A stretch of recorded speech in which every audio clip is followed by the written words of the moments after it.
So thank you. I'll call the meeting to order. We can talk about some meeting logistics. I do recognize that we meet on the traditional territory of the LHTAKO DENE. Before we get into approval of the agenda, let's just talk a little bit about the meeting logistics. Should this technology fail, then I think we will consider the meeting technologically adjourned and we will reconvene. I don't think we have a backup conference call line at this point. No, but I could quickly send out an email.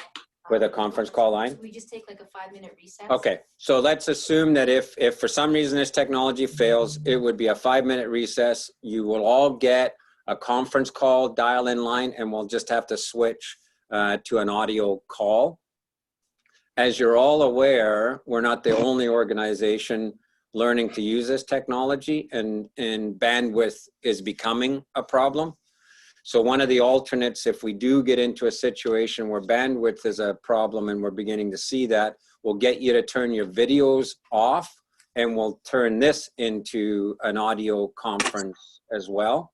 Hopefully we won't have to do that. We did have to do that at the CRD meeting on Friday. But that was partly a function of some of the CRD directors, of course, are trying to do internet over satellite, and that was bogging the system down as they tried to feed and refresh. So we just turned that one into an audio call. But as long as we can maintain this video function, we will. With respect to procedures for the meeting itself, please do signal. Now, because I don't see all of your lovely faces up on my screen, you can audibly signal if you want to speak to an item. Just wait for a bit of a natural break. If somehow you're not being heard, just text me. I'll keep an eye on my phone, but we should be able to do it audibly. As we get better with the technology, there is a hands up mode that we can see here that we'll sort of get more sophisticated with that. And we will do roll call votes. So even though we are seeing you, we're not seeing all of you. So when we do a vote, I will ask Gina to call the roll, and that way that you can actually verbally state your vote, okay? Are there any other kind of meeting logistic questions before we get into the agenda? Okay, seeing and hearing none. With respect to the agenda, we will be adding one item.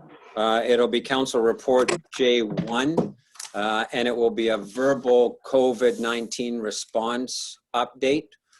And I will lead that just in terms of the general response. We're not going to get into the weeds on it, but to give council a general sense of what is going on.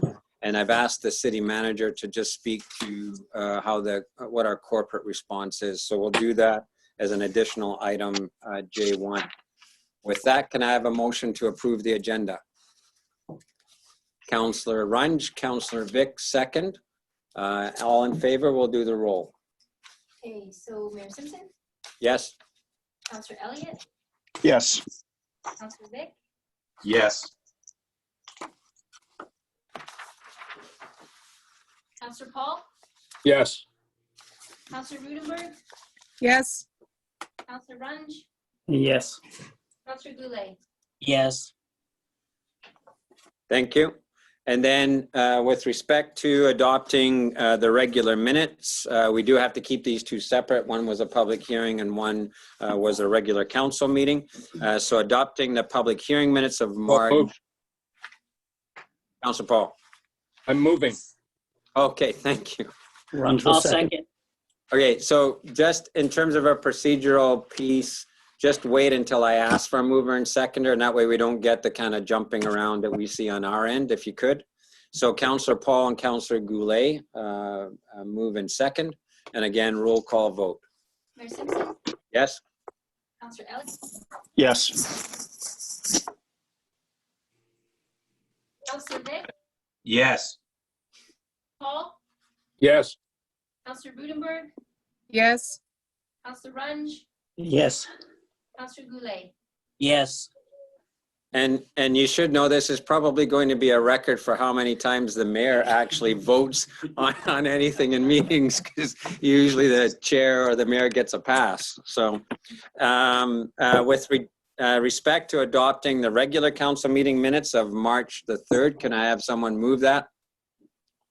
Councillor Runge so moved, Councillor Elliott second. you just did that. Oh, sorry, no, that was the special, the public hearing. That's okay. So, sorry. So that was Councillor, I'm going to make it up, Councillor Elliott and I think Councillor Runge. Okay, and roll call vote, please. Pearson, Yes. Councillor Elliott, Yes. Councillor Vic, Yeah. Councillor Yes. Paul, Yes. Councillor Rudenberg, yes, Councillor Runge, Yes. Councillor Goulet. Yes. Okay, thank you. Moving into committee reports, as the chair of the Financial Sustainability and Audit Committee, just reporting out on that meeting. It feels like a lifetime and a different planet ago. We had two items in front of us, and there are motions that we need to take a look at. One that we actually need to act on. The meeting was predominantly around our 5-year financial plan bylaw pre-COVID. So we did make a recommendation to council. Council, just a reminder, council has already approved the capital plan and the operating plan around this. This is moving into the bylaw stage. So we're sort of trying to work with the province around issues around tax deferral and waiving of penalties and all of the things that are out there. I'll give you a bit of an update of that when we get into the COVID update. But it still stands at this point that FSAC has recommended that we move forward with the bylaw. We have kind of stood that down at this point, so there's no action on council's part now. We are looking at holding a special finance committee meeting coming up to do a kind of a review of where we're at and what some of our options are. And hopefully between now and then, which will be next week, we'll get a little bit better intelligence from the province as to what some of their assistance and expectations might be. So just so that you're aware, we're recommending from FSAC to move into the bylaw stage. We just need to decide whether we want to do a refinement to the budget or proceed. Some communities are proceeding because we're on a timeline. And then we would do, if we need to, an amendment to the bylaw to make the adjustments. And that way we would still track on the required timeline to meet our budget and taxation requirements. So we'll try and get that sorted out for next week. With respect to the second item, the Finance Committee is recommending to Council that $10,000 of the gas tax funds be used for a landfill contaminating lifespan analysis. This is an outcome of the Sperling-Hansen report. Now that we have the landfill manager in place, it's a piece of intelligence that we need to gather in order to inform his decisions and recommendations to us. So I do need a recommendation, or rather a resolution from council based on the recommendation from the Finance Committee. Can I have a mover, please? I'll move that, Bob. Mr. Vic. Seconder, please. Councillor Runge. Any questions or comments? Yeah, a Councillor question. Paul. Yes, thank you. I'm glad I'm happy about what I heard about the first recommendation regarding the adoption of the City of Quesnel financial plan, because I'm of the position that in view of the obvious negative impact of the COVID-19 crisis in our local economy and to our local taxpayers, that I'm looking forward to some discussion at FSAC as to how we can possibly defer some of what might be termed non-essential expenditures in order to keep those deferred non-essential expenditures in the local economy to the benefit of the taxpayer. I am, however, prepared to vote in favor of this particular resolution because it is a work in progress and we can't turn the clock back on it. Yeah, so Councillor Paul, hopefully you will keep an open mind and not start taking positions in advance of a council discussion. I will update you on some of the provincial conversations that are going on around this matter. The question in front of council just now is a motion on the $10,000. The other motion is actually not on the table for discussion. So if we could have a vote on the motion, can I have the roll called, please? Mayor Simpson, Yes? Councillor Elliott, Yes. Councillor Vic, Yes. Councillor Paul, Yes. Councillor Rudenberg, Yes. Councillor Runge, Yes. and Councillor Goulet. Yes. Thank you. So the on the COVID update, again, I'm going to ask the city manager to speak to just bulleted forms of kind of the things that we've got on the plate. For context for council, and we talked about this at our ad hoc update on Friday, but I want to reinforce it. We're in a bit of an awkward situation in the sense that we're in a provincial state of emergency, but it's for a public health emergency. So it's not what we're used to being engaged in. Our state of emergency experience, practice, and key role are all around physical emergencies, flood, fire, landslides, things like that, where we often are actually the lead agency in many cases.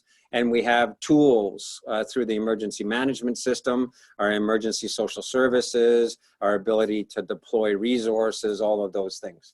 So this is a bit of a kind of we're finding our feet in what is our role. And our role is an adjunct to the public health system. So our lead is from the public health officers provincially and from the health authority locally or regionally. And our lead is from the province. The province will be kind of giving us direction through two mechanisms. One, the ministerial orders that they are issuing. And we talked about one of those last week, but those ministerial orders are available on the government website. Just Google BC ministerial orders, go to 2002 and go down to the bottom and start coming up. I think they start around ministerial order 80, and then there's a bunch now. Two of those ministerial orders that were issued last week began to give us some clarity around A, how we should meet during this time, and B, some of the key roles that we need to start thinking about. One of those was the cancellation of all local states of emergency, which we've had the discussion is the right thing to do. We don't need to confuse the public with overlaying states of emergency, but compelling us to establish our emergency operations center, which we had already done as some other communities had already done. So we are an EOC level 1, which is effectively a contact point, the city manager as the lead for that, being able to engage with agencies that are part of this particular emergency. Those primary agencies, quite frankly, are Northern Health as, again, the lead agency, the school district, BC Housing, our own RCMP, and the city. Those are the key agencies that we need to be coordinating with at this time.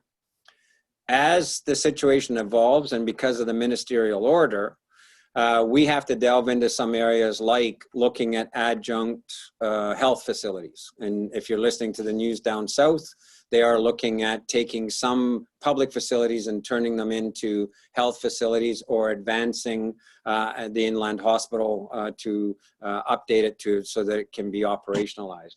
We're not at that stage yet, but that's something that we've been told to be alive to. Social housing, if our facilities are required. Again, we're not at that stage yet. It looks like BC Housing is on top of that, and we'll be looking at securing some motel space in the event that some social housing is required. We're also supposed to engage in the supply chain management piece. So to gather some intelligence, feed it up into EMBC, where we do potentially have critical shortages of food and other supplies. It looks like EMBC is doing that more directly with the major franchises, but it is one of the tasks that we've been given.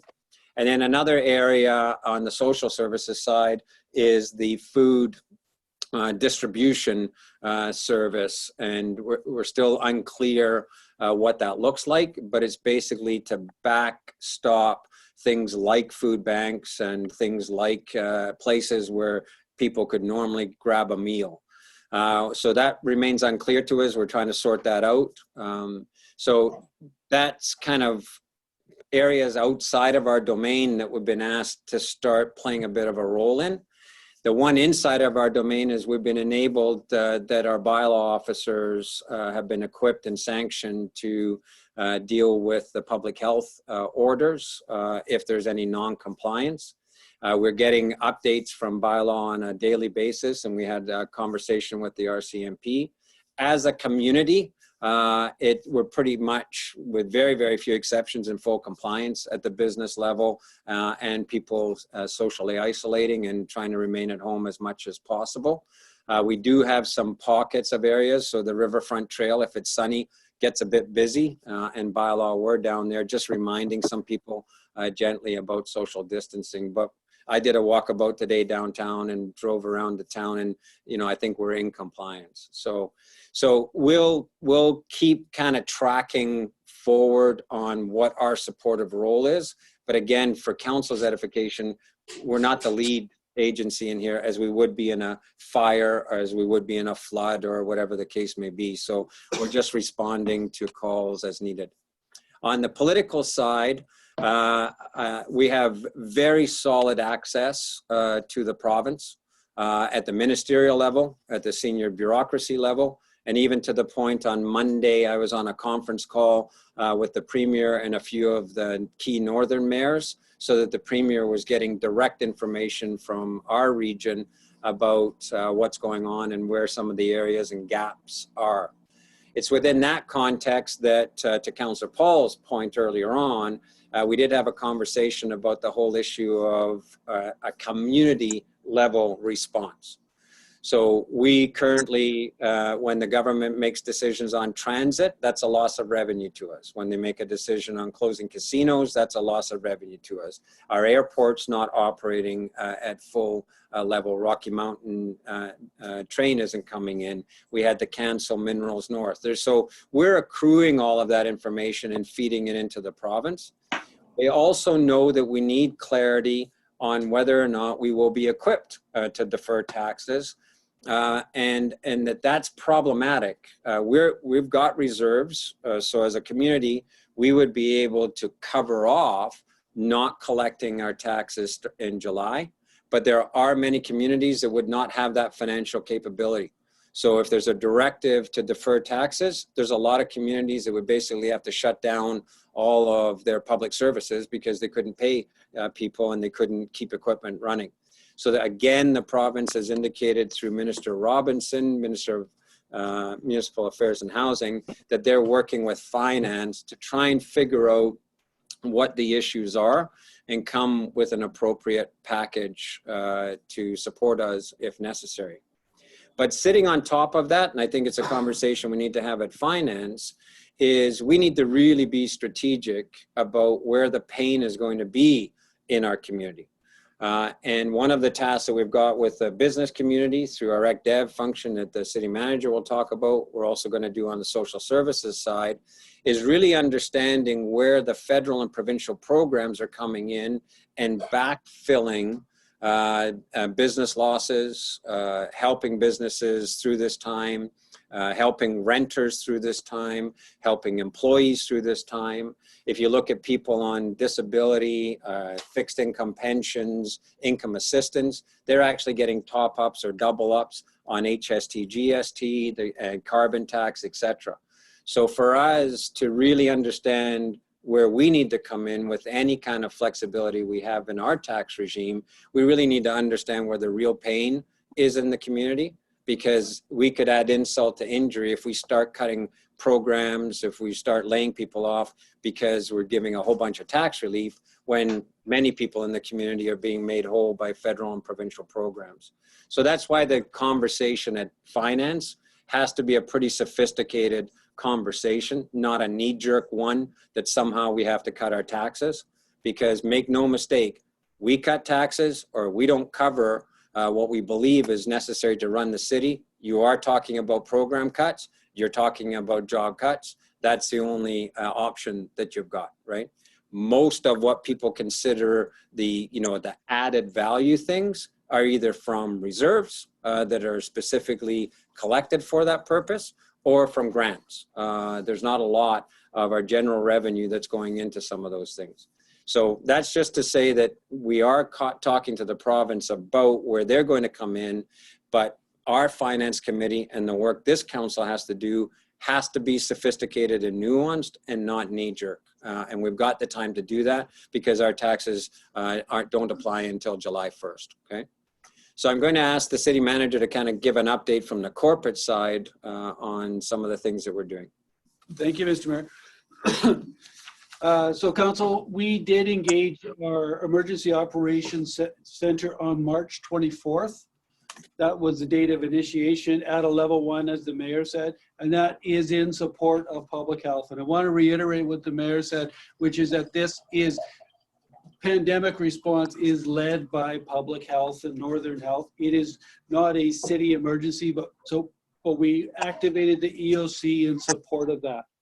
The opening that EOC actually helps with achieving funding. In some areas, funding from EMB, Emergency Management BC, is more available to us if we have that EOC operating and running. They still haven't given us their list of what they will fully fund, but we're eagerly awaiting that. In addition, we were requested by the province to go to to activate our emergency planning, which means opening up that EOC. So on the staff side, we've been having daily meetings to try to stay ahead of the curve on the recommendations around facilities and how to distance properly and everything else. We've also been meeting regularly with CUPE. Some of the shutdowns that we have had have resulted in layoffs to CUPE members. So, and there's a provision for that within our contract. So we have been meeting with CUPE to make sure they're aware of what's going on. And in addition, CUPE's been able to tell us what some of their concerns are around trying to maintain social distancing at the workplace. So so far it's a good back and forth kind of a conversation. So, and finally today we held our first community stakeholder meeting. The Emergency Operations Center did, and it was those same stakeholders involved in the meeting that the mayor mentioned earlier: Northern Health, the school district, BC Housing, and emergency services, including fire and policing. So it was a good, solid meeting. The goal of the meeting today was to understand what other organizations are doing in the community currently, but also that as issues arise, depending on how severe this event gets, that we can work together to do some planning to make sure that the steps we're taking work with the steps that other organizations are taking, and basically deliver more of a seamless type of emergency service to our community. So just a bit of a listing on what's happened to date with city facilities and services.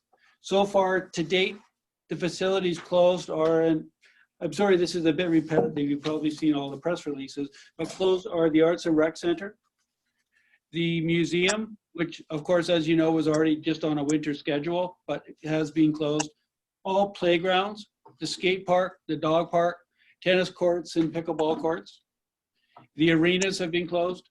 Public access to City Hall, RCMP, Public Works and Bylaw have all been shut down. That public physical access, although they can still phone in or send emails in.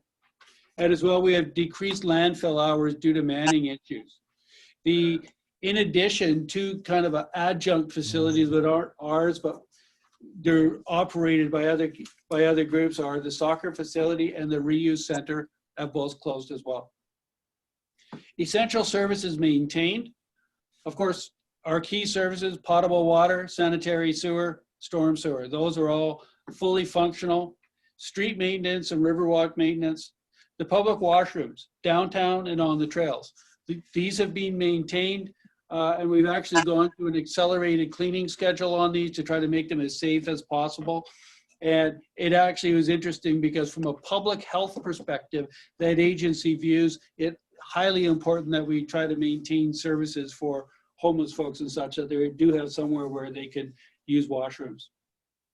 Police and bylaw services are maintained. I'm going to talk a bit more about bylaw services later. Fire department is maintained at a response level only. We have terminated fire practices because there's no point in having a large get together on Tuesday night to practice because we don't want them all to get sick at the same time. Transit, the fares have been eliminated, but the transit routes are all operating on the same basis as before, and that in addition to Handy Dart is also on a free fare basis as well, and it's fully operational. The airport is still open and operating. Some of the flight services have been reduced, the number of flights. But unlike some other airports, we still do have some flights out of our airport.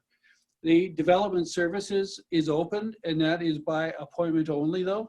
And that is, of course, people are getting ready for spring builds and summer builds, so it's quite an important function this time of year. And administration is open, but at home where possible. And then quite a number of our employees are working at home or working at home on most days and then coming in when they need to. So in addition, we have incremental services that we are offering due to the COVID-19. First has been enhanced communications to the public. And that's primarily been through our Facebook site and our website. Bylaw officers have been enforcing provincial health rules. And the mayor talked on that briefly, but they are going out there, and where they see people huddling too close, or if they were to see businesses operating what shouldn't be operating, then they would be engaging with those folks. So it's been very busy with those guys. They are bylaw officers. The Economic Development Department has changed its focus. And right now there's so much information coming out from every level of government about grants which are available that they are keenly focused on trying to understand what the grant opportunities are and trying to, working with Community Futures as a team, trying to really get businesses to understand the grants that are out there and to apply for them. And once the grant applications start, there's an expectation that our own grant writer will be quite heavily engaged in some of the actual grant writing for various businesses as well. So it's going to be an interesting time for them because the focus clearly is not on tourism at this point of view or at this point in time. However, there also is a big push on a shop local program that, as the mayor would say, would be shop local on steroids that we want to activate as soon as people start moving around again, that we're ready to hit the ground running with that. So that is underway, the development work on that as well. Finally, the city's also putting up signage to encourage social distancing. This is on the trails and other areas where people tend to congregate. We've increased our cleaning protocols for public facilities. And of course, we're experiencing our use of different technology to do things differently. And the concept of people working at home really is a bit of a different concept for the city as well. We've had a few people doing it sporadically in the past, but this is the first chance we've had to really test it out to see how it works. So I think that's about the key points. Carrie, is there anything that you thought I was missing out of that? No, I think you covered it. Okay. Yeah. And just for clarification, because we use grants sort of differently as an ongoing thing, what the city manager is referring to is the minute we know the eligibility criteria around the business programs that the feds are announcing and the 75% employer or wage subsidy, et cetera, that we've committed. We started a business roundtable with the 3 BIAs, Chamber, Community Futures, and ourselves last week. And we have committed to making sense out of that program so that we can give direct help to businesses to access every dollar that's available to them. And kind of, as we said on Friday's update, that's dollars to the businesses and dollars into the pockets of employees as well. So we use grant a little bit differently, and I think it's important that we understand that's what we're talking about. When I was on the phone with the Premier, they have a similar problem to what we do at the provincial level in trying to understand if we're going to strategically give some relief on taxation, where best to put that strategic relief. The province is in the same boat. They have announced their program. They have the legislative permission on a spending authority to put a program in, but they're kind of in a holding pattern just now until they understand what the feds are going to do, and then they can appropriately wrap around where the gaps are. And so one of the areas that we're trying to help out on, for example, is the issue of evictions and the rental subsidies. So we are doing a little bit of work on trying to make sense out of that and making sure people know at that level. And we'll also do a little bit of work coming up on some of the extra funding that United Way's got for Better at Home. You know, we'll use our new Council for Seniors and some of their supports to get some of that word out into the seniors community. So as much as possible, the principle we're taking is if there are dollars available from the province or the feds, we will try through our staff function and our partners to make sure that information is as widely spread in the community as possible. So every dollar available gets into our community that's available. So that's the general principle that we're operating by. So we'll just take questions on that verbal report. Let's not sort of go into the weeds. It's just to give you an update, but if you've got questions, then please do ask now. Any questions? Councillor Runge? Yes, thank you. Just a question with regards to productivity. Do we keep? It's just kind of, you know, we're in a new game here, but I see it everywhere. Like how do we track it, or do you track it? But what do you mean by product? Sorry, can you explain what you mean by productivity? Well, are we falling short on any, you know, because we're working from home? A lot of us are working from home. Are there some places where we're possibly, you know, losing, you know, ability to do certain things at the city level? Hi, Mr. Mayor. Yeah. That's an interesting question. And one of the things that I'm looking forward to out of this process is being able to analyze exactly that point as well as other points. There's a number of points that we need to find out about people working from home. Clearly, it's a trend that is great from a sustainability perspective and reducing our carbon footprint. And it's also very attractive to the younger millennial type people. So I think it's the wave of the future, and all the reading you do about it indicates it seems to be the way of the future for certain positions. But for us, it is only certain positions that are really capable of working at home. If someone is dealing with the public, well, in a normal situation, the public comes in here, and that's where you would be dealing with them, right? But we do have, you know, a certain percentage of positions where working from home is appropriate.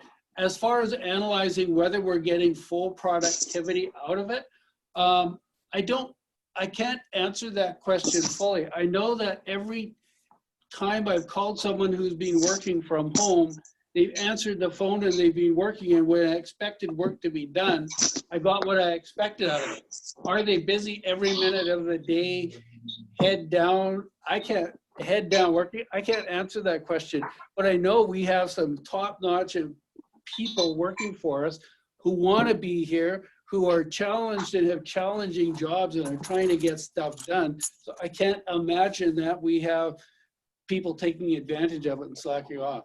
But as far as sitting and monitoring it, that's one of the challenges with working from home.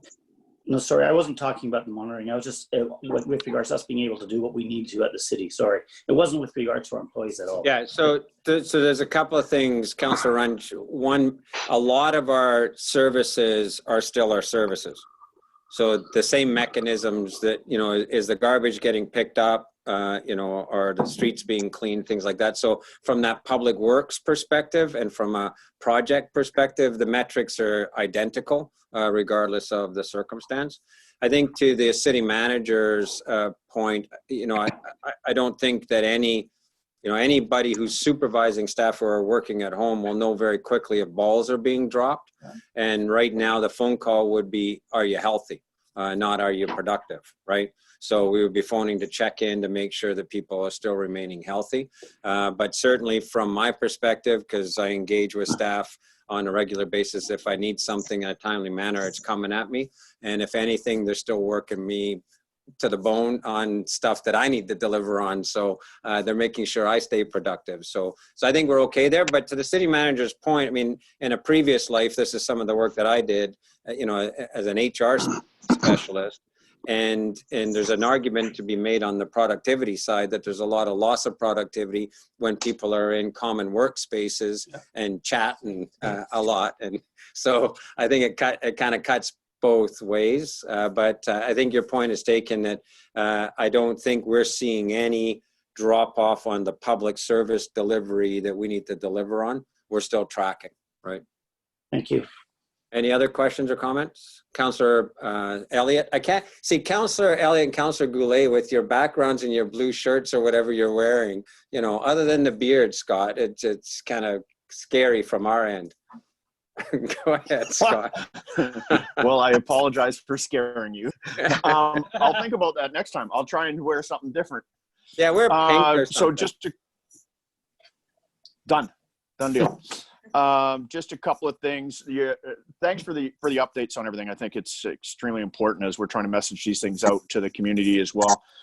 But your comments about our ECDEV department and them working towards the grants and things like that, I think it's extremely important to keep everybody busy, but to be ready for any of those things as we transition out of this crisis, just to, if there's anything we can do to help the businesses or the people just moving forward. So I think that's really important. And just a question on the bylaw and what we're doing. I would assume that it's more just, if you're seeing people gathering, it's more just an information piece and letting the individuals know, bringing them up to date on where we're at and you know, how many people should be together as compared to penalizing people. Is that the truth? And that's been asked of me a few times. They've specifically directed us, sorry, Mr. Yeah, go ahead. They specifically directed us that we weren't allowed to apply fines to if they see people out there. They want our bylaw officers, it's more from an information perspective, just telling people, hey, you're too close, separate, or yeah. So we're not allowed to do any other kind of penalty. Yeah, the only place that we would have potentially been directed to do interventions is business non-compliance, because that's under specific public health orders. So that has the effect of law. The social distancing and so on are public health recommendations. And it's more in the vein of just making sure people understand what's going on, right? Okay. Yeah, go Sorry. ahead. Yeah, so thank you very much. That's helpful. Now, as far as the business non-compliance, I mean, we're jumping through hoops all over the place at my shop. Someone asked me a specific question about the gyms closing down, and there's one gym that's open, and so long as you have a fob, you can go in there at night, and there's no staff around. Is that anything we're concerned about, or where are we at? Yeah. We have actually checked into that gym, and my understanding is that they've got the okay from public health to continue Yeah. operating. They've got practices in place. Yeah, and again, so gyms are not under public health orders. So they just have to show due diligence if questions are asked. Similar, I did a walkabout. If you walk around the banks, they've actually labeled different places on the floor for access to ATMs that show social distancing. Pretty much every business has a sign up restricting the number of customers in and some basic protocols. So some of the retailers that are not essential service have established practices to still adhere to the public health officer's recommendations on social distancing. And they're also taking extra sanitation measures within their businesses as well. So I think that's kind of where they're at. It's only the only ones that bylaw may be asked to deal with are where their explicit order names an explicit type of business and somebody still wants to operate, right? And so you had there's been some situations with chiropractic offices or situations with dental offices or things like that that are not adhering to the orders, not here, but in the province. But at this point, Bylaw is reporting that we're at 100% compliance on that side, so they haven't had to take any enforcement action. I just want to comment on your point about ECDEV, and I think it's important for council as well relative to our finance discussion, because we all of the mayors raised it with the premier on the conference call, and we keep raising it with the Minister of Municipal Affairs. So this is our 4th year in a row of having a major disruptive event in our community. We don't know what the impact this is going to have on our forest sector, our primary employer. But in this one, we also have our other primary employers, our small, medium-sized enterprises. You know, and Canadian Federation of Independent Businesses is saying 30% may not come back, and so on. All of that information has to be taken into account in driving our transition strategy too. So our economic development team still has to be looking at that forward view post the COVID situation. And we as a council still need to understand that if anything, this may drive our need to accelerate our transition strategy as opposed to slow it down, right? So those are all the kinds of things that we are having that conversation up. And I was heartened because the premier did say on the call to all of us that sort of, I had a bit of a dialogue back and forth with his staff over the weekend in advance of the call, that the penny kind of dropped for them, that some communities are experiencing their first disruption, whereas our communities are experiencing the 4th in a row disruption. And there has to be a different response from government into communities where this is year over year. We are starting to plan now for the possibility of a flood season, because the weather is beginning to set up with the potential for flood. So in a couple of weeks' time, we're actually going to be doing a bit of flood scenario planning with a twist. How do you do flood emergency planning over top of a pandemic, right? There are areas of the province that are already in a fire season. There's 4 fires of note around the province.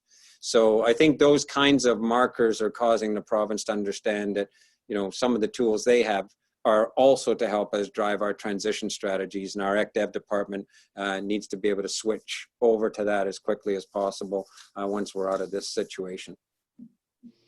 Okay. Any other comments or general questions on the COVID response that we've mounted to date? I got one, Bob. Yeah, go ahead. Byron, in the same vein the mayor was talking about with the ECDEV sort of refocus, I understand a hotline, a business hotline is being prepared for next week. Yeah. And I'm curious if you can update us on if that's gonna meet the target for next week. So yes, a business hotline is being targeted, I believe, starting April 6th, and that is a coordinated effort with Community Futures. So it's going to be a couple of folks from Community Futures and some folks from our Economic Development Department, probably putting in about 10 hours each per week. The goal is to get that started for next week. My understanding, the last time I talked to Amy, we were still on target for that.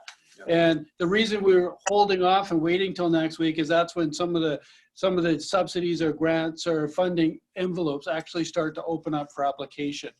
So that's what they're trying to be there right as soon as that's ready to answer some of those questions for folks. Yeah, okay. The hotline is the call-in line, but right now between Community Futures and our own ECDEV, they are calling out. And they've sort of organized the different sectors in the community. And so the CF staff and city staff are actually calling. And when I did a walkabout today, some businesses had already gotten a phone call to make sure that they were connected and who their liaison would be. So it will be both proactive and reactive through the business hotline as well. Yeah, it's obviously hugely important to who I'm talking to as well. There's so much confusion about these programs and the information is slow to come. So it's going to hit really hard and there's going to be a lot of interest in a very short amount of time. So the better prepared we are to answer those questions, the better it'll be. And it's one of the learnings that we took from the 2017 forest fire event is that people, some of the businesses, there was funding available from the province and from various agencies, and they didn't take it, some of the Red Cross money, because they felt they would be somehow taking from other efforts.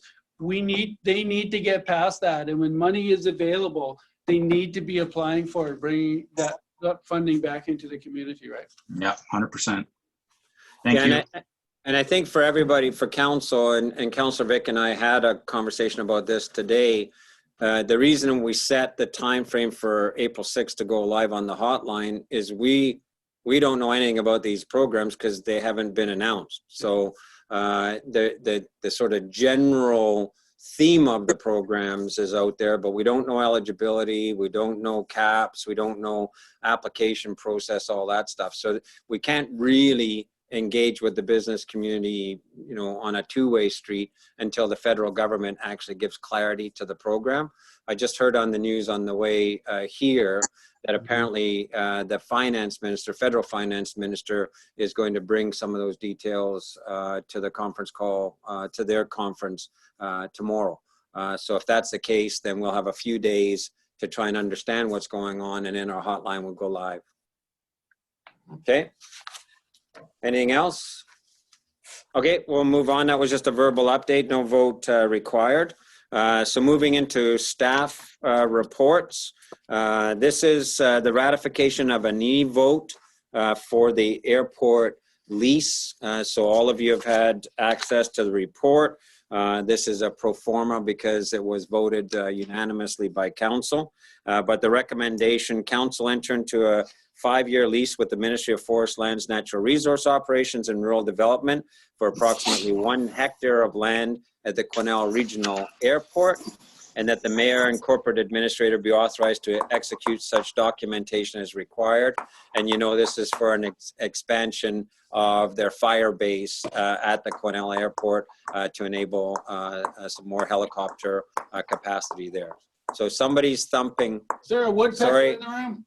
Yeah, thanks. So if I could have a motion to publicly ratify the e-vote, Councillor Runge, so moved. Second, Councillor Paul. Questions or comments? Seeing none, we'll take the roll. Mayor Simpson, Yes? Councillor Elliott, Yes. Councillor Vic, Yes. Paul, Yes. Councillor Rudenberg, Yes. Councillor Runge, Yes. Councillor Goulet. Yes. Thank you. That motion passed unanimously. Okay, and then the next one, city staff report, facade improvement program update. And this is only for receipt. Thank you, Mr. Mayor. So this report is to report out about the 2019 facade improvement program. And I don't know if you guys have gone through your agenda, seen the lovely pictures and the businesses. Was Quesnel Bakery, Big Brothers and Sisters, and Subway was one of the grants that was out. Booster Juice, Eagle Home Building Center, Rocky Peak Outfitters, and the Holly Clinic. All of those organizations received that their share of that $20,000 grant. And although the numbers aren't in this report, the great thing about this program is the fact that it leverages a bunch of other spending in the community. And you know there was probably a fairly significant spending on all of those. So that is for information on the 2019 program. The good news is that we've received approval from NDIT for another facade improvement grant of $20,000 for 2020, and we are currently accepting applications. The summary around that is that we've been engaged in this program for the past 7 years. 28 businesses have had their projects completed and received a total of $117,000 of grant, total grant funding. So the recommendation is just for receipt of this report. Yeah, and just a couple of items. You can nominally double the grant funding for the actual investment, but it's much more than that because it's just a capped 5,000. They can spend a lot more than just the additional 5,000 to do the 50-50 match. The other piece, I failed to update council during the COVID update. We are in conversation with Northern Trust about program adaptability to help us sort of post-COVID. They have made some adaptations for the potential for us to do a more robust facade improvement, to do some more robust investments in our retail spaces, etc. But we have been talking to them about sort of more robust work around marketing and things like that. So Northern Trust is one of the grant agencies we rely on heavily, and their board had a meeting last Friday, I believe, and they are seeking some latitude to adjust some of their programs to match some of our needs coming out of the current public health emergency. So just a motion to receive this, and then we can deal with any questions. Councillor Rudenberg, so moved. Councillor Runge, second. Questions or comments? Seeing none. Yeah, go ahead, Councillor Elliott. Yeah, and just for my understanding here, looking at the pictures, they all look fantastic. But I think maybe I'm missing something on Booster Juice. They look exactly the same to me. What was the improvement? Just the, does anybody know? It's not that big a thing, but. Yeah, so there's a discrete piece of the report that describes what happened at each of the locations. Okay. I'll read up on the Booster Juice then one. Okay. But everything else looks great. Thank you. Okay. Sorry, here it is right here. They replaced the signage, repainted the signage background, and repainted the canopy underside. So, okay, so you're right. It doesn't look much different because it was a refresh and not a change. Okay. Any other questions or comments? Okay, Councillor Runge. Just my hats off to all the businesses. They really do look wonderful. I'm really impressed with them this year. Great. And of course, we'll be adding to this with the Spirit Square project because that's a massive facade improvement on a separate grant funding for the public washrooms and for Spirit Square. And then the proprietor, the owner of that building, will be doing a refresh. And that's a central building that will really make a pretty significant change in that area. So, you know, it all builds on itself. So if we can have the roll down on receipt. Mayor Simpson, Yes. Councillor Elliott, Yes. Councillor Vick, Yes. Paul, Yes. Councillor Rudenberg, Yes. Runge, Yes. and Councillor Goulet. Yes. Thank you. That's passed. The next staff report is the council procedure bylaw amendment, electronic meetings during a state of emergency. So I'm just going to go right to the recommendation. The first part of the recommendation in this report is asking council to consider amending. Hang on a second. You may need to kind of squeeze in here or speak up a little bit louder because I'm getting signals that you're not being heard. Want to trade places, Byron? Sure.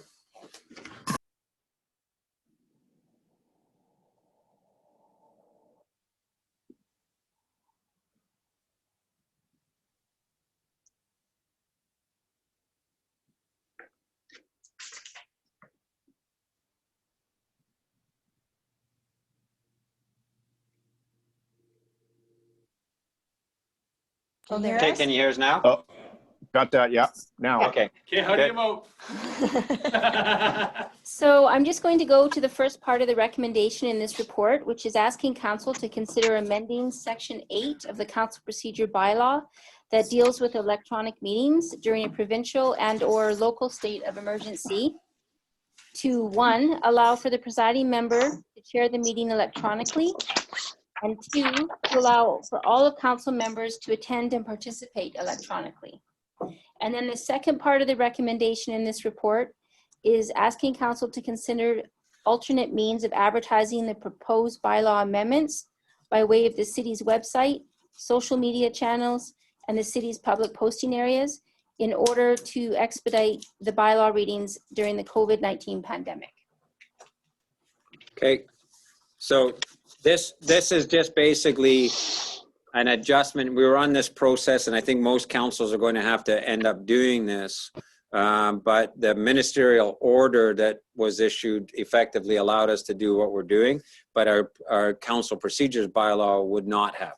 So there are circumstances in which we may need to meet this way that's not a provincial state of emergency. And so it's just due diligence on our part to make the changes right into our council procedure bylaw. So if I can have a motion to adopt the changes as proposed to council procedure bylaw. Councillor Runge, Councillor Elliott, second. Questions or comments? Question from Ron. Councillor Paul? Yes, thank you. I noticed that at the last, in the last paragraph, it outlines the notification requirements. And I'm wondering why we wouldn't include the newspaper. It appears that notification of this is totally reliant, with the exception of the hard copy postings, on availability of internet service. And I'm thinking about people exercising their social distancing and so on, staying at home. And of course, we've got a lot of seniors in the community that don't have access to the internet. So I'm wondering if we could include the hard copy newspaper as part of the notification process. Salvers? Yeah.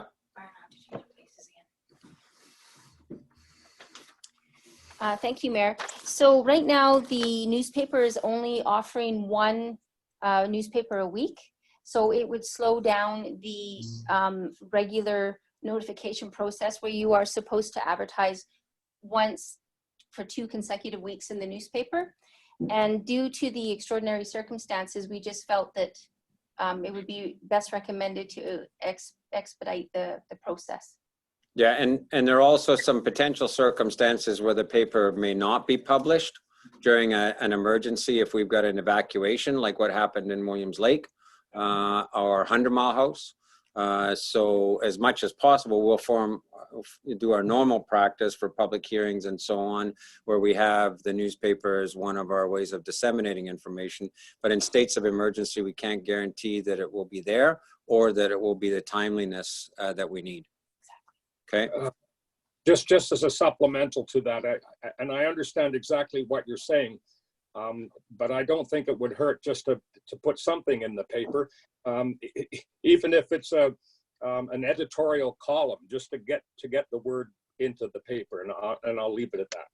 Yeah, and we do that already. So this is not exclusive. This is just the legal requirement, right, Councilor Paul? So all we're doing is putting in, this is what we would be legally required to do. But of course, even now, we're doing a lot more. So yeah, that's a minimum requirement in the procedure bylaw. So to your point, we would use every means available as a general practice. Okay. Thank you. Thank you. Okay. So we have the motion. Roll call vote then. Mayor Simpson? Yes. Councillor Elliott? Yes. Councillor Vic? Yes. Councillor Paul? Yes. Councillor Rudenberg? Yes. Councillor Runge? Yes. Councillor Goulet? Yes. Okay, that motion has passed. K4, the final staff report, the nominal rent tenures. City manager will speak to that. Thank you, Mr. Mayor. So this report is a housekeeping item. It pertains to the North Gateway signage location. When that signage was installed, it appears that there never was the proper permitting process with Crown Lands. What didn't appear to have happened at that point in time. I believe that was back right around the Expo 86 time or adjacent to that, one of the years close to that. So that permitting was never applied for. Now, regardless of what we do with that piece of land, and that is clearly still our Northern Gateway signage location, we need to get the permitting to be able to use that land on a legal basis from the Crown. So what we're asking for here is that council gives us a resolution that which is required by the province to support this application. And so that's what we're asking for council. The council direct staff to submit an application to Front County BC for a nominal rent tenure for the purpose of installing gateway signage on Highway 97 at the north entrance to Quesnel. Thank you. I have a motion to that effect, please. So moved. Councillor Elliott, so moved. So moved. Yeah. Seconder. Can I have I can't see your hands. If you could verbally second. Councillor Runge. Lori. Okay. Lori. Okay. Questions or comments? Seeing no signals, I'll take the roll vote.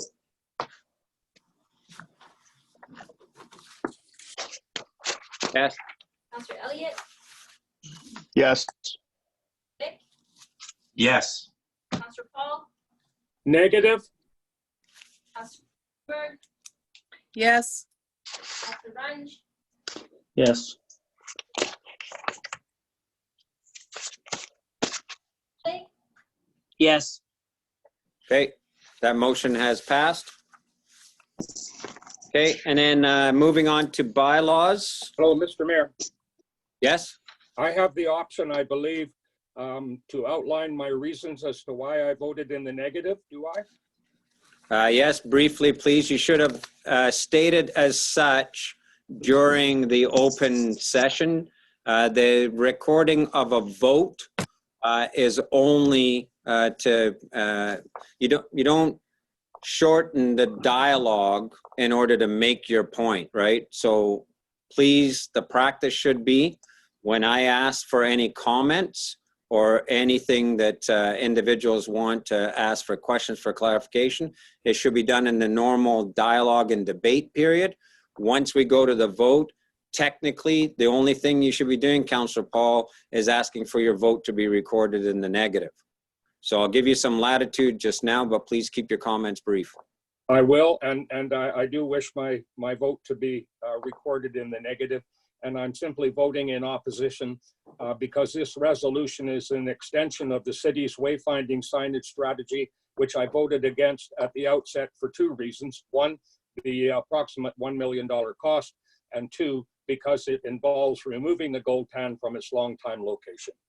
So Councillor Paul, both of those comments you should have stated in the dialogue so that we could have clarified for the public. This is why you should not do this after the vote. Because Okay.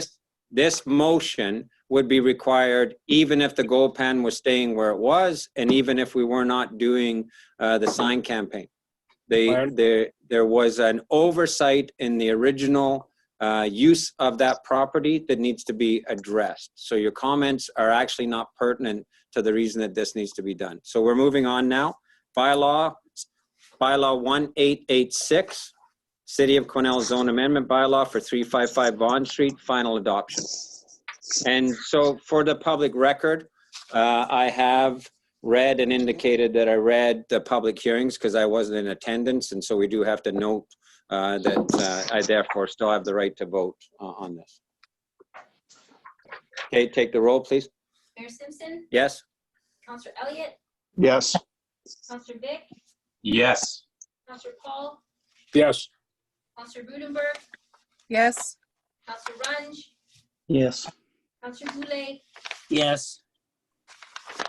Okay, that motion has passed. And in bylaw 1889, council procedure bylaw, and it would be first, second, and third readings only. So for clarification, the ministerial order to give us procedural latitude does allow us to take some bylaws to final reading in the same sitting of council. This bylaw is not in that clause in the community charter and requires us to still fulfill our obligations of doing first, second, and third reading and then final reading at another meeting of council. So I know that's been a bit confusing for people that not all bylaws come under the ministerial order for being able to do final reading in the same session, okay? So for first, second, and third reading, can I have a motion, please? Councillor Runge, I see. Seconder. Don't all yell at once. I'll second Here. it. Okay, Councillor Vic. Any questions or comments? Okay, please take the roll. Mayor Simpson, Yes? Counselor Elliott, Yes. Counselor Vic, Yes. Counselor Paul, Yes. Counselor Rudenberg, Yes. Runge, Yes. Yes. That motion has passed. Thank you. So it's our intention to hold a council meeting next week, but we do, as our normal course, we do have an agenda prep meeting tomorrow. I think in The current situation, we will be looking at things from a timeliness perspective and a sensitivity perspective, and whether or not some work should be done in the public domain as opposed to when the public can't be in the gallery or participate. So please stay tuned, but it is our intent to continue with our meeting schedule and to continue our work. No changes to committee appointments. However, on committees, I will be working with staff and the committee chairs about whether or not our committees have work and need to do work, and we would be doing them either by Zoom, or we have set up our gallery area of council to accommodate small meetings that still allow social distancing and people can hear and see each other. So it will actually be dependent upon whether or not there's work that has a timeliness to it, that the committees will continue to do their work, particularly the select committees. The one that we will have, as we've indicated, it's our intention to have a finance committee meeting next week, and we will let all of council know, and depending on your availability, we'll either do an in-person meeting or a Zoom meeting, depending on the numbers that want to participate. Any announcements or future events? We don't know what the future looks like, so. Mr. Mayor, could I just make just a comment then to the select committee meetings. We've got a policy and bylaw scheduled for Tuesday. So I'm hoping to chair that from home. I don't feel I should be coming into the office at all. So just to give you a quick heads up. I'll be following up. I'll be following up with you and Councillor Rudenberg as the chairs, just to see what's in the hopper and what the timeliness is around that, to see if we even need to meet. So so expect a call from me over the next day or so, right? Thank you. Okay. Any announcements of future events?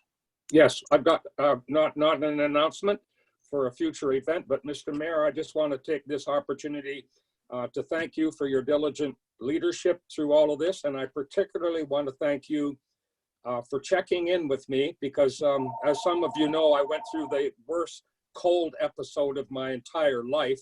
And I just want to take this opportunity to say thank you to the staff and the employees, and also mention that the communications effort is excellent. Thank you.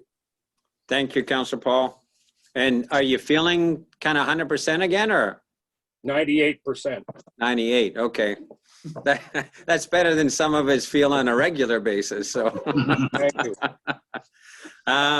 Gallery questions. I will, if the press do want to ask any clarification questions as per our policy, because I know this meeting may have been a little bit hard. If you do want to ask kind of meetings beyond the scope or whatever, you can just follow up with me directly, or the city manager directly tomorrow. But are there any more kind of immediate clarification questions on agenda items? Okay, I'm not hearing any. Okay, can I have a motion to adjourn the meeting? Councillor Runge, so moved. Seconder, nobody? We're staying here all night, or what? Yeah, I'm in, Scott. Okay. You don't see my hand? Councillor Elliott, Councillor Paul. All right, we do have to take the final roll. Go ahead, Ms. Albers. Mayor Simpson? Yes. Councillor Elliott? Yes. Councillor Dick? Yes. Councillor Paul? Yes. Councillor Rudenberg? Yes. Ryan? Yes. Councillor Goulet? Yes. Thank you, everybody. Stay distant and stay healthy. Thank you very much. Thanks, Bob. Thank you.